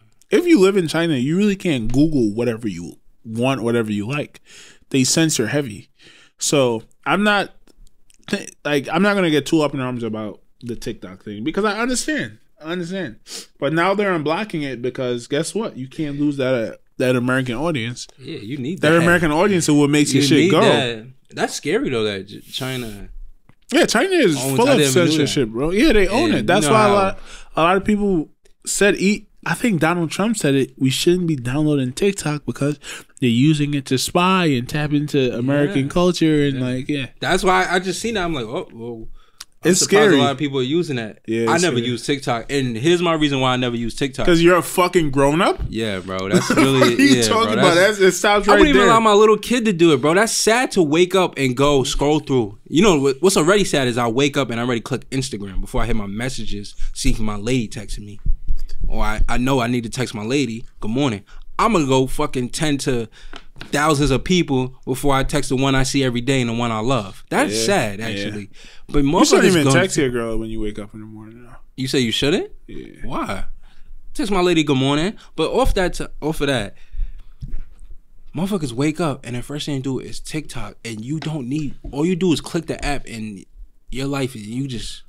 I'm just gonna watch it. Next video, next. Okay. I don't like this one. I'm gonna skip it, but I'm watching. It's gonna go to the next video. That's kind of sad. I mean, God forbid I do play the video game. That's the reason why I don't use TikTok too, though. Because it's like, bro, something has to give. Play video games. Yeah, I video can't play games the video is bad, bro. It is. Y'all motherfuckers on 2K be tripping. It is. 2K really take up a lot of niggas' lives. Like it do. You hear some funny shit? Yeah. So this is years back. I don't know which 2K it was. I seen some dude on Instagram, bro. I think it's from the Bronx. Bro, this dude, every post was, I really do this 2K shit. Bro, it'll be Chinese food and 2K, bro. Every post. Be like, yo, I really do this 2K shit, bro. And he'll just post. It wasn't like he had a YouTube. Yeah. It's like, yo, he just do that 2K shit. He's like, yo, I really do this 2K shit. He probably Chinese had a food 90, every day, bro. 99 overall. Bro, he probably had 10 guys, 99 overall. He gonna be dead at 40. Yeah, bro. But you right. Bro, the thing is, bro, we all have vices. What? I don't know what the fuck my vice is. My vice, food, probably. When I eat food, I get lazy. And I just do lazy shit. What's a lazy shit? Listen to podcasts. That's not lazy, though. You do some type of reading. Podcast is reading? Depends what type of podcast you're listening to. If you listen to the 85 Flagrant show. 2? What's Flagrant 2? Dick talk. They're talking about dicks and shit. Why are you listening? I'm joking. It's a podcast. It's not anything. It's not anything productive. Flagrant 2, Andrew Schultz from the Brilliant Idiots. Oh, okay. That's his podcast. But they're comedians. Him and Akash are comedians. So they just make a bunch of fucking jokes. Like, it's nothing really constructive to your life. Yeah. Could you always find, you could grab something, let's make a joke out of it. I need to make a joke out of this song. And you could get that vibe from them. All right, let's joke. Yeah. Oh, what do you mean? As far as like putting it towards our podcast? So if I listen to business podcasts all the time, yeah, I'm not gonna learn how to be funny during a podcast. But if I listen to something funny, it's like, okay, I could get that vibe and bring it to the table. Right, true. You know, so it's definitely better than playing 2K. What vibe are you bringing? Yeah, playing 2K. True. And I'm still gonna go home and play 2K. Next. I know you about to go and you fucking ass. Bro, I can show you some clips later. All right, you can show me some highlights how I get. Yeah. Play, I got some places are open. You're right. You get Serena money to get her nails done yet? No, not yet. I would do that, but it's not gonna be every day. It might be for your birthday. For your what? You gonna do it every time? Who you think you are? Not every time, but just for your birthday. Yeah, like that's a big birthday thing. Your nails. I do. I'm not gonna lie. It's more of a tough love. kind of thing. You give Serena tough love. Why? Because it's like we just not the bank. You understand what I'm saying? You know, I don't want you to get that gateway of feeling I don't have it, so I could go to my man, boyfriend. Yeah, my boyfriend. So and the situation with that is what I'm trying to go with that. Isn't your girl supposed to come to you if she don't have it though? But here's my thing. So I tell her this: if she buys something expensive, don't come to me asking for money because you should have bought that. That's your fault. That's your money you were supposed to play with, and you did this with your money. And you know what I'm saying? I tell her that all the time. So now I respect her because she's trying to pick up another job to make money to go get a certain bag she want. That's respect. That's some type of respect. You know what I'm saying? All right, I need to go grind and get this bag. I'm not, you know what I'm saying? Yes, sir. You know, and that's me building respect for you too. Like, I bet. So next time if you actually want to go get a bag, I might go half with you. Yo, you a tough ass dude, bro. But we got to build that. Who the fuck put this toughness in you? If my girl asks me for money, I don't care if she just fucking bought a dog for $5,000. I'm gonna give her the bread, cause I'm pussy. That's not making you pussy. Nah, because I probably wouldn't want to give it to her. Yeah. If she give me like a little puppy eyes, like all right, whatever. Yeah, but I don't fall for little puppies and shit like that. For real? I don't know what I fall for. But here's the thing though, I'm not gonna lie to you, bro. But you like puppies or not? But the rate of return, the ROI on your lady is amazing. The return of interest, when you do give to your lady, what you get back is 10 times better what you gave. What are we talking about? We're not talking about. What are we talking about, brother? That too. But I'm just saying though, like you take care of her, like nigga, if you go, you know what I'm saying, go get her nails on there, she might buy you a fucking podcast studio. You know what I'm saying? Hold on. We showed the new cop. Oh yeah, exactly. Thank you, baby. I really appreciate it. That's a fact, though. You see? Yeah. You know what I'm saying? You know you ain't cash out like that. No, I did not. You know you ain't. I bought her hers. Okay. Yeah, so you did? Okay. It was like, you know what I mean, a kind of give thing. All right, respect. But have you and your girlfriend ever did that? Like, neither of y'all wanted to spend y'all money, right? Whatever, niggas is struggling, niggas is broke. So you like, she asked you like, babe, can you buy me some food? And then you ask her like, can you buy me some food? And y'all buy each other food. I don't. In my situation, so when I first got out of school, I saw I had to bring it back to a story. No, it's supposed to be a story, Malcolm. Right. So when I first got out of school last year, I did some dumb shit. Financially, I wasn't working. Yeah. And I was taking on debt. And Shorty had to hold me down. You understand what I'm saying? So, but as a man, like that situation, yeah, I'll be like, yo, if we got to go out to eat, like I got you. Like that's something light. But if it's something expensive, it's out of my ballpark and it's not in my budget, it's like you know what I'm saying? You gotta go do that right now. You understand what I'm saying? Like right now, bro, I'll be buying her food and stuff like that because she held it down then. But like that's my lady. Like it's in my budget to buy you food right now. All right, I'll buy you food so you can have extra money to do what you need. Certain shit like that, that's fine. How'd your manhood feel like when you was going through that situation where you didn't have money and you had to depend on your girlfriend? A lot of dudes like their manhood. Like I think a lot of relationships get destroyed because of that. A lot of men are not able to handle that. So you saying the man leaves or the lady leaves in that situation? It's not that anyone leaves. The relationship goes sour because there's that tension there. But how long are we going for? That shouldn't be your end goal. Because here's the thing. I mean, when bro, not everybody. It's some niggas, bro, that stayed in the crib all day, played 2K. They got a good girl that work, good girl that put in, you know what I mean, do what you got to do. And let's not even say to that extreme. Let's say you graduate, right? Your girl's the hottest cheerleader on the cheerleading squad. You're the top player on the football team, and at that point, your social equity, your mating equity is equal, right?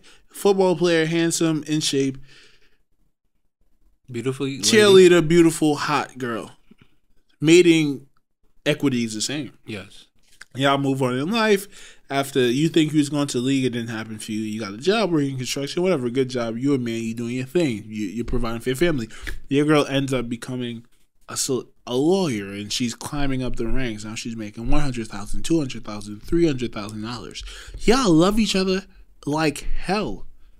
I don't think that relationship is gonna make it. Even though as a man, you're doing what you have to do. you're working, you're putting in that work, but you're not elevating your mating equity. Now, her pool of who she could date is getting a little bit smaller. She needs, let's be honest, women need to date men that are above them. Is that sexist to say? No, but it's true. I think it's natural. Women like men who make more than them, who are able to provide. And let's say you get to these extremes, like you're Kylie Jenner and you have $1 billion. Maybe dating a guy like Tiger who has 30 million is not really a bad thing. Yeah. Because he's still able to buy you nice things and stuff like that. But for the common person, like, either the man has to be a lot more richer and the girl is beautiful, hot, or bring something of value to his life. But if that couple is in a situation where this lady's social status is rising and he's still a construction worker, I think that relationship is done. Yeah, I see what you're saying. And that I think it's part on her looking like, damn, nigga, step your shit up. Or some woman might really be down and be like, honey, I don't care about that. As long as you take care of me, you give me good dick when the day come, and you don't cheat on me, you love me, I'm with you. Yeah. Some men egos not able to take that. Yeah, no, that's true. Some men ego, but that's also lady ego, too. They like you said, they could look at their husband and go, "Yeah, you're not at my maiden equity. You're not at my. We so have different maiden equities right now." Would that affect me? Me personally, like I said, I'm not in that situation, but I'm looking at it right now, speaking now, I'll be like, no, you know. But she's elevating me. All right, let's go. Let's find a way to make more money to support the family. Not saying money is the key at that situation, but you have a point. Her mating equity is high. Mm-hmm.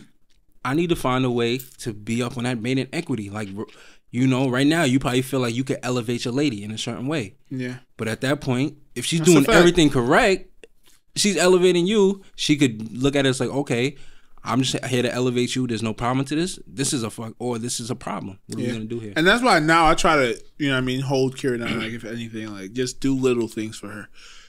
When we were in college, I'm not going to lie to you, when I was in college, I was lazy. After I got kicked off the football team, I should have been working a lot more than I was.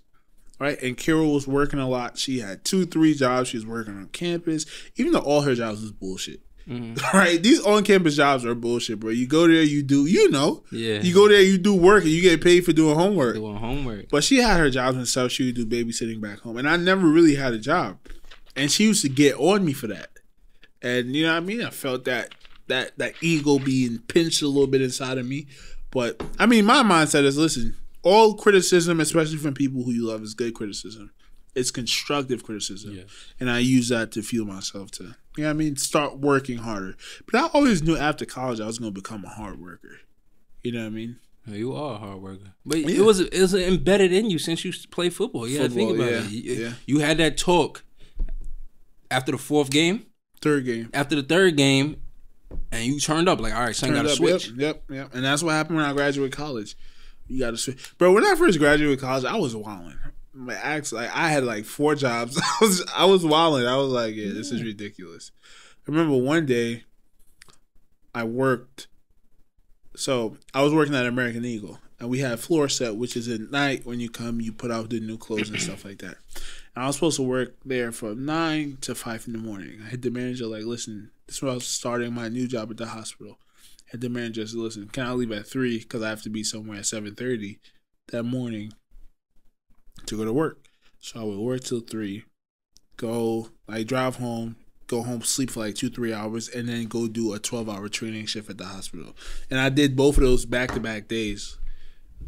That's a clap. 12-hour training at the hospital, go home, 4 hours sleep, go back to American Eagle, get out at 3:30, go home, nap. That shit was crazy, though. You can't do that to your body, though. You need things. But it proved something to myself. Like, I didn't think I could do that. Like, that's not something you know what I mean? Think like, okay, I could work.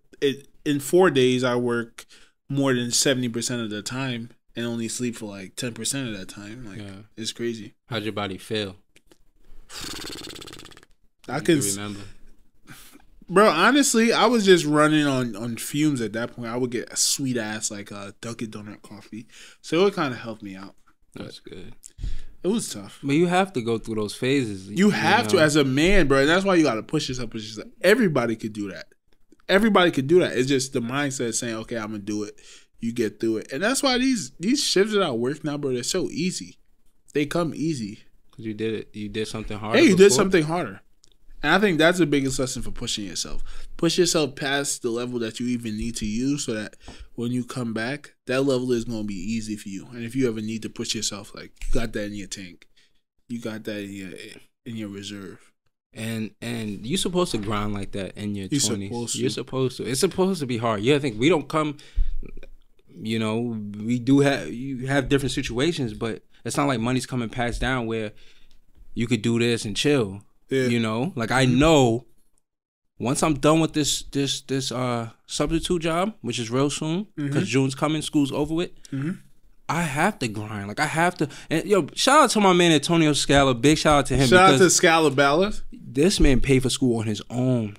What? Yeah, paid for school on his own, but will work every day in the summer. Work every day in the summer without no complaint. You know, good salesman. He can sell you anything. Good salesman. What did he do? He did solar panels with some company. Word. Very good salesman and stuff like that. Saves his money. That is a personable dude. Yeah. Saves his money. Because, you know, you have to pay for school and all that. But just grinds. And there's no complaint to it. It's like, I need the money for this reason. Grinding. And I know, so going back on that, I know once June is over with, I have to sacrifice. I have to grind to make money, you know? And it might be bad hours, but it's like, it's good to have money in your pocket, bro. It's good to have money. What you could do with money, like, bro, when I budget my money, I'm like, damn, all right, I'm paying for school. You know, that sucks. It's like, damn, you know what I'm saying? You're not saving it for a better cause. You just paying it just so you could take notes. But it's for a better job. Yeah. You know now you're going to school for a better job that's going to pay you a good amount of money. Yeah. But when you look at it, you know what to do with money. You could save for this and this and this and this. Invest I could buy me this if I need to. It feels good. Yeah. Yep. I'm so mad that I lost I told you I lost like $50 yesterday. Oh, you did? In the stock market. Oh yeah. So fucking mad. But don't base it off emotions. You know what I'm saying? You can't react to anything in emotions. I bought that shit, bro. So when'd you buy it? Why did I buy it? No. Show the graph. What's the name of the stock? You can put it on that. I got you. Put it on your laptop. Oh fuck, my back is fucked up. First of all, right on my bike, that shit, yeah. So the reason why I bought the stock wallet is because they literally found, or they made some progression on finding a treatment for cancer that's not chemo. You know, chemo, like, it destroys the cancer cells, but it also destroys a bunch of other cells. Yeah. This drug is called antibody drug conjugate. What it does is it binds to specific antigens on the cancer cells. It takes it in, and then it destroys itself from inside, right? And it can't do that to the other cells because it needs that specific antigen that's on the cancer to be engulfed. Just to explain it in very simple terms. So are you saying that it just only contacts the cancerous cells? It contacts all cells, but what? Fuck, I took A&P so long ago. But it's something called a process, right? So you have receptors on each and every cell. Okay. Your cells have antibodies and antigens. That's what your body uses to fight viruses and stuff like that. That's why you have the antibodies to, say, the coronavirus. Those viruses get in your body and they touch your cells, and your cells repels them because it has those antibodies. Right? The thing with chemo is that it's essentially friendly to all your cells. Chemo comes in your body and all your cells take it in. Because I really don't know the specifics, but all your body is able to take in those chemo cells, and it destroys every type of cells. Yeah. That's why people get fucked up when they do chemo. Yeah. This antibody drug conjugate, it only binds to those cancer cells. That's key. Because it's made with specific antigens for the... I'm on Yahoo Finance right now looking at the stock TGI. Now with the stock TGI, I'm on Max. This stock opened, what, 1996? I don't know. I'm going to do a 6-month chart. On a 6-month chart, the highest the stock was $29.10. And this is December 9th, 2019. Really?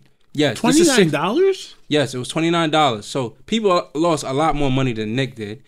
So Nick, did you buy a good stock? I think I bought a good stock. Looking at the chart, yes, you bought it on sale. Let's do 1 month. The highest in 1 month was $11.50. 51 cents. May 28th, 2020. Nick, did you buy it on sale? Yes. Looking at that chart, yes, that's a good buy. Year to date, just 1 year from now. Wait, why is this year to date? This is no year to date. But Nick, you bought it on sale. So is this a good... So you think it's a good buy?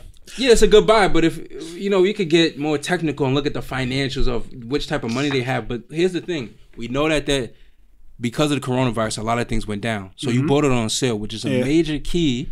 All right. So, and do they give out dividends? Let's see if they give out dividends. You know what the issue is, bro? I just got paid dividends today. Over how much? Expect dividend rate February 28th. So they do give out. It's a low percentage for dividends, but they give out some type of dividends, which is good. I got paid 54 cents. What are you laughing at, bro? Fuck is you talking about, bro? Shut the fuck up. 54 cents? I have one share. If I had two shares, that's $1. Okay. That's valid. See, but you clowning it. I'm you kidding, Malcolm. Oh my god. Now you have people like, nah, bro. Now he's hurt. Now you hurt. Nah, but you know what it is, bro. With this stock shit, I mean, I'm not a day trader, so you made like 15 cents per stock. That's still good though. You still made money, right? Made money while you were sleeping. Yeah, the thing is, bro, I be on this shit like this shit is gambling. I be looking at this shit 5-10 times a day. Do you do that too? Nah. Cause I'm in for the long run. I don't. But here's the thing: I did learn what people should do. You should divide you should get a whiteboard. You don't have to get a whiteboard. You can use your notes or anything, or just Google Sheets. Blackboard. Whatever. But you should write the capital gains on one side and write dividends on the other side. Now, for capital gains, those are the stocks you're looking for just to make a come up. So you buy the stock on sale, and when it gets back to its high price, you sell it, make your money, and do whatever what you want with that money. I would reinvest it into dividend stocks. Okay. So capital gains, you're really just buying it on sale just to sell it high, which is what you're supposed to do. Okay. Buy low, sell high, and you make profit. Dividends, you're in there, keep your money for extremely long time. When I say extremely long time, I'm saying until you're like 60, because they're gonna keep paying you with dividends. They keep paying you. Right. And so that's one trick I would start utilizing. I haven't started doing it yet, but if you're into the stocks, you got to look at some, like, does this company give out dividends? They'll be like, it's very low, or no, they don't. All right, so it's a capital gain stock. Yeah. This is a capital gain stock. Let me try and buy low and sell high to make some type of profit. Okay. So I got to do my research. I got to learn about that. I wasn't really into the dividend stuff. Yeah, dividends is key, bro. It is. Kevin Hart, when he spoke on the Joe Rogan podcast, he was talking about how he got into the stock market. It's like, what do people use every day? His perfect example was toothpaste. Yeah. Okay, so I'm going to go buy that company. It is really that simple, because that company, that Colgate, we all use Colgate, or we all know Colgate. Yeah. If they have a stock, we know, buy it, okay, there's no way Colgate's going to go out of business, bro. Like, that would be crazy. Or Apple. Might, but it's like, Amazon, you're crazy to even think. Yeah. You know? Yeah. Microsoft, you're crazy to even think that's going to go out of business. Yeah, that's true. But the issue with those kind of stocks is they're a lot of money. Yeah, they are. So it's like, it's a barrier of entry for certain people. Like, just like young people looking to learn about investing, you can't really look that way. But don't look at the fear of that amount of money. Just, it's not the fear. Some people don't have, how much does an Amazon stock cost? Like, it is a lot of money, but there is smaller companies like Nike. I mean, that's true. 70 no. Aflac, like $35. Dick's Sporting Goods. Yeah. Dick's Sporting Goods has been increasing. Their stock has been increasing during COVID. Really?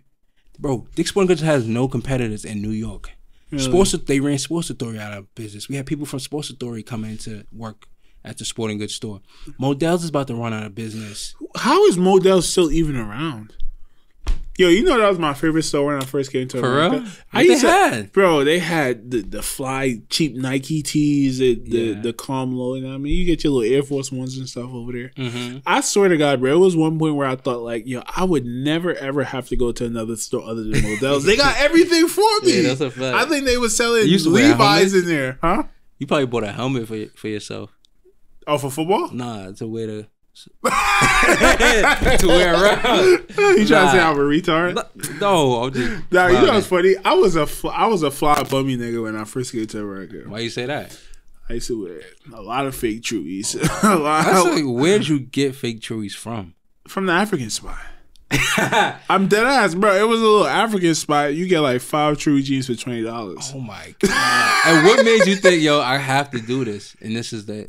I was trying to be like everybody else. Yeah. Everybody had Chewies. I mean, my mom didn't have money to give me money to buy real True Religions. No, that's a fact. And this is before I knew scamming was a thing, bro. It would be these broke ass fucking kids in school. I know y'all niggas broke, bro. You live in a projects in Harlem. Yeah. Why do you have 5 different Pradas? Yeah. How do you have 5 different True Religion pants? Mm-hmm. These motherfuckers was scamming, and I didn't learn that till I graduated high school. I didn't know what scamming was. Do you know some information about scamming? How these people get their money to buy this type of stuff? I know a lot of people do. Like, it's a lot of online. I don't know. I'm not even gonna try to act like I know. Yeah, okay. Maybe we should call Kadiki or somebody. He scam? Nah, child. He a Brooklyn nigga. He knows somebody that scams. Yeah, or call Amani. They know somebody that scams. Bro, that scamming thing is crazy to even think like, yo, what are y'all doing? Y'all get this money. I mean, it's a lot of rappers that talk about it. That is true. And they were saying like. I was listening to a podcast. They were talking about back then, like how like in the 80s, you was really a gangster. Like you was making the way they was making money back then to the way they were now. Like people scammed to make money. Yeah. Like what you had to do back then to make money. What do you mean they scammed? Like now people scam. Like there's no physical. Yeah, no physical transgression. Yeah, drugs like, and all that other shit. Yeah. Scamming is a lot more profitable than dealing drugs. Oh yeah, 100%. Have you condone scamming? Yo, bro, we're not even talking about scamming. Let's talk some positivity. Bad. Positivity. Do you know who Nancy Wake is? No. She was that bitch. Nancy Wake. Listen, I'm about to break the whole thing down. Wait, hold on. You would think I'm chatting when I'm sorry. Before we get back to Nancy, what's her name? Oh no, hold on. My mic is out. Oh yeah. Oh, it just came out. Take a technical check. Okay, this shit is. You said Nancy Wake. Nancy Wake. The nurse. I hope this shit is still recording. Huh? Go ahead. Before we go back to Nancy Wake, you was buying fake True Religions. Yes, I was. So you bought it because you knew these kids was bums and how they got it. No, it was not that it was bums. I got bullied for how I dressed. So what were you wearing before? I'm gonna tell you the biggest cultural difference between American and other countries. I think most other countries. In America, you're fly by the brand name you have. It's so funny, bro. It's so weird. So weird. It would be a lot of dirty looking niggas. Like niggas that look dirty in a Chewy jeans, nudie jeans, and like a blueberry shirt. Like they look dirty, but they get bitches because that's what they had on. Right? And that shit baffled me. I'm like, really? You just need clothes to get bitches? Because y'all niggas look dirty.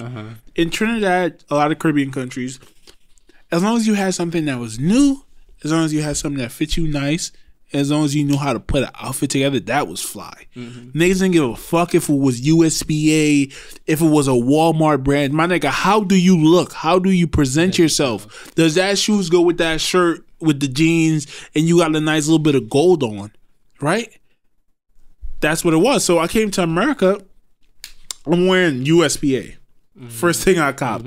Wrong decision. Yeah. I was getting bullied for weeks. I'm like, yo, my niggas owe me. This shit is ill. What did they say to you? What's some hot shit they said to you one time? I don't know. Niggas would bully me about my accent.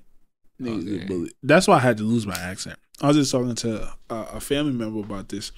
I'm like, really losing my accent and learning to speak like this was a defense mechanism more than anything. Yeah. Because I would be in school and one time I got into a fight with these motherfuckers and I'm angry. I'm like, yo, y'all niggas is wildin'. But in my Trini accent, everybody started laughing. I'm like, fuck, y'all niggas laughing. I beat everybody in this bitch. So from that point, I'm like, okay, I got to get this shit out. Because I don't like standing out. You know what I mean? I hate standing out. I'd rather be the person that just like, you know what I mean, fall into the crowd and be unnoticed. With an accent, you stand out immediately.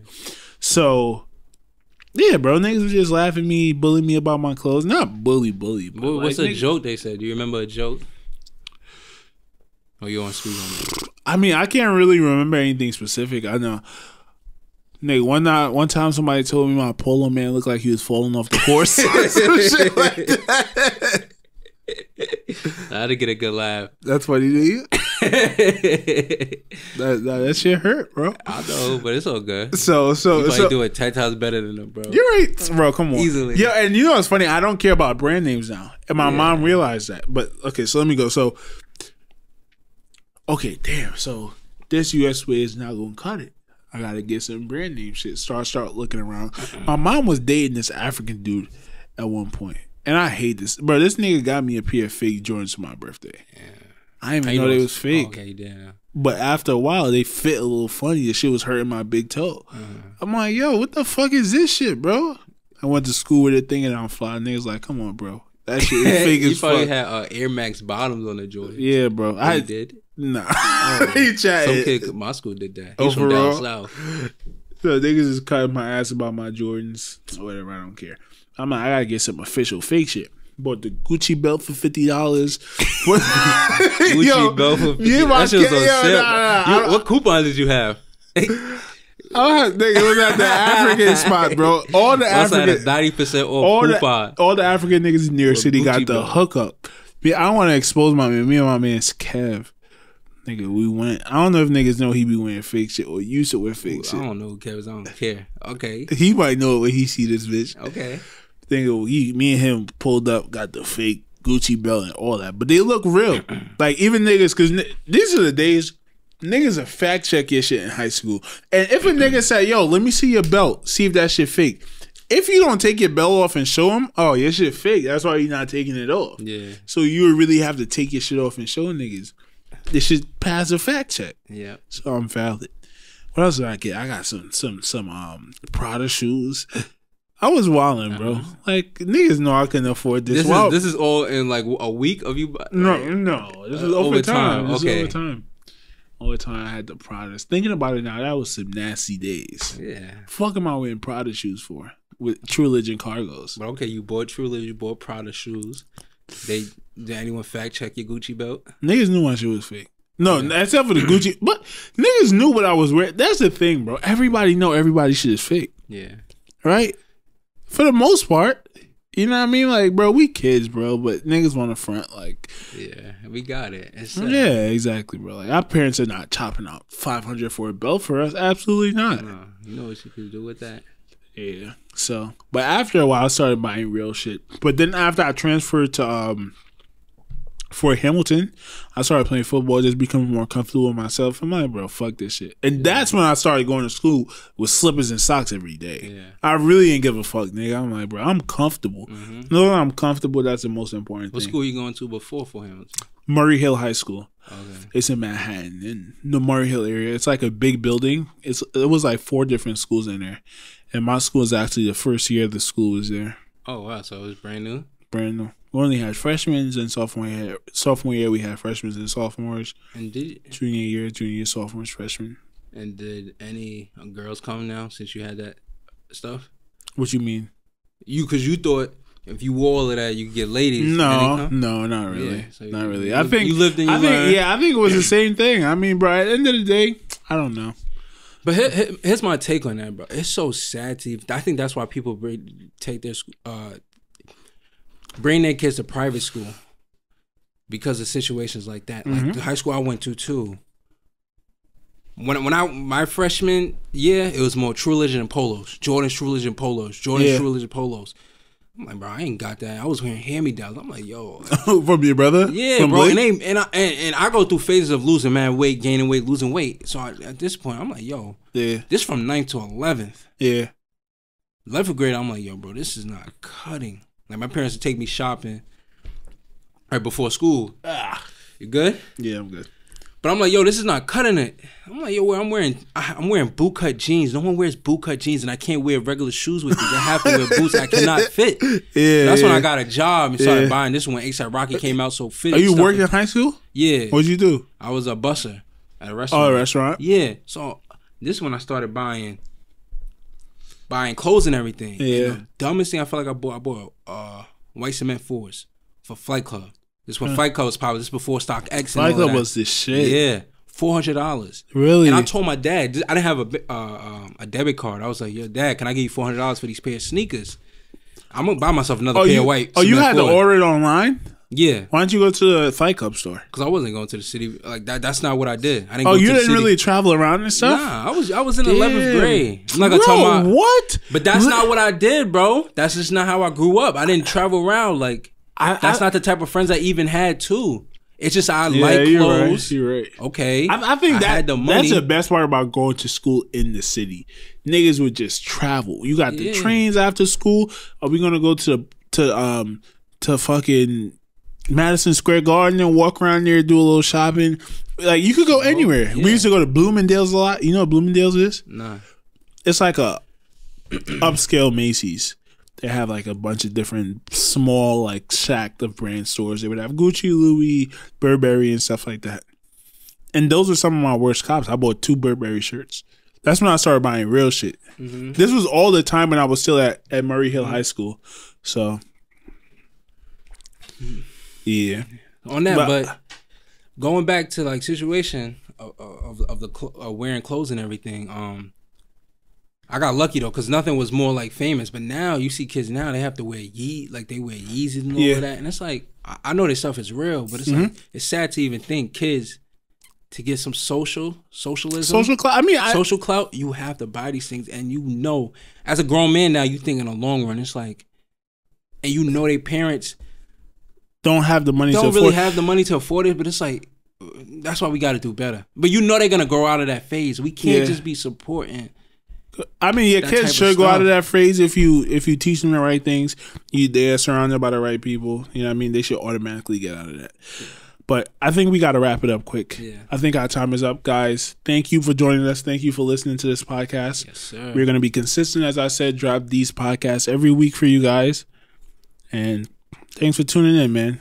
Have a great weekend. You got to do the skada again. Skada. We out.